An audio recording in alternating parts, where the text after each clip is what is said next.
दोस्तों, आज की हमारी कहानी है कमाने वाली बहू। माँ, तू हमारे साथ मुंबई चल। बाबा थे तब बात अलग थी, अब तू इधर गांव में अकेली कैसे रहेगी? बेटा मयंक बोला।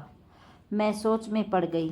दिल का दौरा आने से पति की अचानक मृत्यु हो गई थी। मैंने बहुत कोशिश की कि खुद को समझाने की। 13वीं के बाद सब मेहमान चले गए। बेटा मयंक और बहू ममता दोनों इंजीनियर थे। बेटा और बहू के साथ रहने जाना मत, ऐसी मेरी एक सहेली ने कहा था, क्योंकि कमाने वाली बहू को बूढ़ी सास जरा भी पसंद नहीं होती। तेरे वहाँ जाने से उनकी स्वतंत्रता में बाधा आएगी और वह तुझे ताना मार मार के तेरा जीना हराम कर देंगे। जाने दो। भाई जब जिंदा थे तब उन्होंने अपनी सारी प्रॉपर्टी अपने बेटे के नाम कर दी थी। ऐसी परिस्थिति में बेटा और बहू यह मकान बेच सकते हैं और घर के सब पैसे लेकर तुझे एक एक पैसों के लिए तरसाएंगे। बेटे और बहू के साथ जाने के अलावा मेरे पास दूसरा कोई विकल्प नहीं था। जो 65 साल की उम्र में मेरे घुटनों के दर्द की वजह से मुझे हमारा राशन दुकान चलाना भी आसान नहीं लग रहा था। 13वीं का पूरा खर्च बेटे ने उठाया, पर छोटे मोटे खर्च के लिए बेटे के सामने हाथ फैलाना मुझे पसंद नहीं था और हमने बचाए हुए थोड़े पैसे मुझसे खर्च हो गए थे। अब परिस्थिति ऐसी थी कि मेरे पास 50 रुपये नहीं थे और यह बातें सोचने में मैं मयंक को कोई उत्तर न दे सकी। इतने में ममता बोली, माँ मुझे बताओ कि कौन सी साड़ी रखनी है, मैं आपकी बैग पैक कर रही हूँ। जब ममता ने ऐसा कहा तब उसे कुछ कह नहीं पाई, चुप रहकर उनके साथ मुंबई आई। मयंक और ममता यह दोनों मेरा ख्याल रखते थे। हम सब साथ बैठकर खाना खाते थे। उनकी याद नहीं आने चाहिए, इसलिए दोनों मुझे बहुत खुश रखने का प्रयत्न करते थे। मेरा 7 साल का पोता रोहन तो दादी दादी कहते हुए मेरे पीछे पीछे भागता था।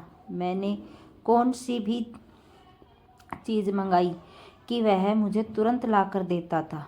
ये सब देखकर मेरे मन को बहुत शांति मिलती थी। मैं सोचने लगी कि लोग बेवजह ही आजकल के लड़के और लड़कियों को बदनाम करते हैं और कहते हैं कि बूढ़े माँ बाप का सम्मान नहीं करते, उनकी देखभाल नहीं करते। खासकर बहू कमाने वाली होगी तो सास को ठोकरों पर रखेगी।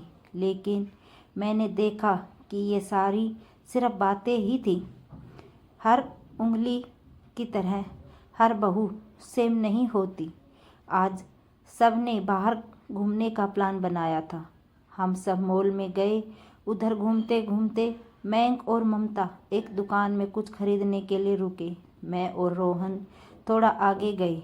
आइसक्रीम की दुकान देखते ही रोहन बोला, दादी मुझे आइसक्रीम खानी है।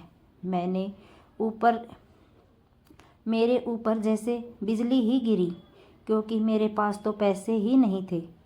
दिन में कभी मुझे पैसे की ज़रूरत नहीं पड़ी, अभी क्या करें? मेरा उदास चेहरा देखकर रोहन वापस बोला, ले दो ना प्लीज़। माफ़ कर बेटा, मेरी पर्स मैं घर भूल गई। मेरे ऐसे बोलते ही रोहन मेरी तरफ एक अलग नज़रों से देखने लगा। उसको लगा कि आइसक्रीम लेनी नहीं है, इसलिए दादी बहाने बना रही है। पर मैं क्या कर सकती थी? मुझे खुद ही शर्म आ रही थी। मैं कैसी दादी हूँ जो अपने पोते को आइसक्रीम भी नहीं लेके दे सकती। हमने बाहर ही खाना खाया। ममता ने मेरे पसंद की काजू मसाले की सब्ज़ी ऑर्डर की थी, पर मुझे वह पसंद नहीं आ रही थी। घर आने के बाद सबने थोड़ी देर टीवी देखी। मयंक सोने गया। रोहन को क्या चाहिए और क्या नहीं वह देखने के लिए ममता उसके रूम में गई। मैं भी मेरे रूम में सोने जा रही थी। तभी मुझे रोहन की आवाज़ सुनाई दी, मम्मी दादी बहुत कंजूस है, तू ऐसा क्यों बोल रहा है? हाँ मम्मी, हम जब मॉल में घूम रहे थे तब मैंने दादी से आइसक्रीम मांगी तो वह कहने लगी कि मेरी पर्स घर पर भूल गई हूँ। यह अच्छा है क्या मम्मी? कंजूस दादी। रोहन, क्या है? दादी के बारे में ऐसे बोलने से पहले तुमने सोचा नहीं क्या? तेरी दादी इस वक्त कितनी दुखी है, तू समझ नहीं सकता। दादी को कितना दुख है बेटा। दादी और दादाजी गांव में रहते थे, तभी अचानक दादाजी हम सबको हमेशा के लिए छोड़कर चले गई। जिस व्यक्ति के साथ हम 24 घंटे साथ रहते हैं, साथ उठना बैठना खाना पीना हम साथ करते हैं, हम सब अपना सुख दुख बांट लेते हैं, वही व्यक्ति जब अचानक हमको छोड़कर चला जाता है तो कितना दुख होता है। तू अभी नहीं समझ सकता। सोच, अचानक तेरे मम्मी पापा तेरे से बहुत दूर हो गए, इतने दूर गए कि वह कभी वापस नहीं आए। तब तुझे बुरा नहीं लगेगा क्या? नहीं मम्मी, मैं तुम दोनों के बिना नहीं रह सकता, रोहन बोला। बेटा, फिर सोच कि दादाजी बिना तेरी दादी के कैसे रहती होगी। ऐसी परिस्थिति में वह अपना पर्स घर पर भूल भी गई होगी।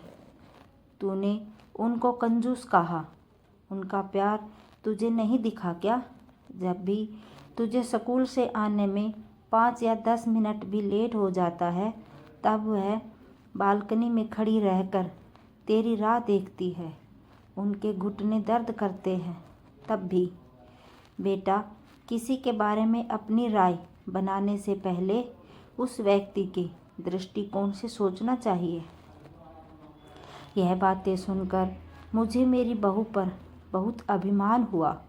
उसकी जगह मैं रहती तो कदापि मेरे लड़के को इतने अच्छे से समझा नहीं पाती। दूसरे दिन सुबह मयंक ऑफिस गया और रोहन स्कूल। ममता ऑफिस में जाते जाते मेरे हाथ में कुछ पैसे देने लगी।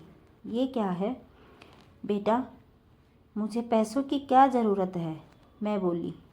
माँ, किसको कब पैसों की ज़रूरत पड़ जाए कह नहीं सकते।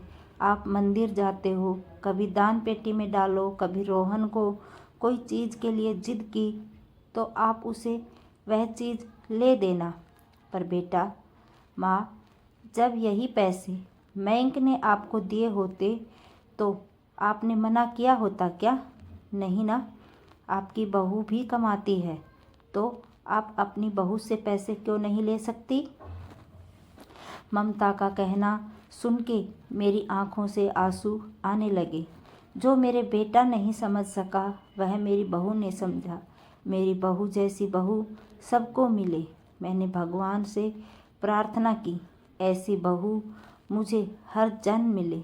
लोग बिना कारण कुछ कमाती बहुओं को का दुर्व्यवहार देखकर सब कमाती हुए बहुओं को दोष देते हैं। कुछ बहुएं ममता जैसी समझदार, सुलझी और बड़ों का आदर सम्मान करने वाली होती हैं।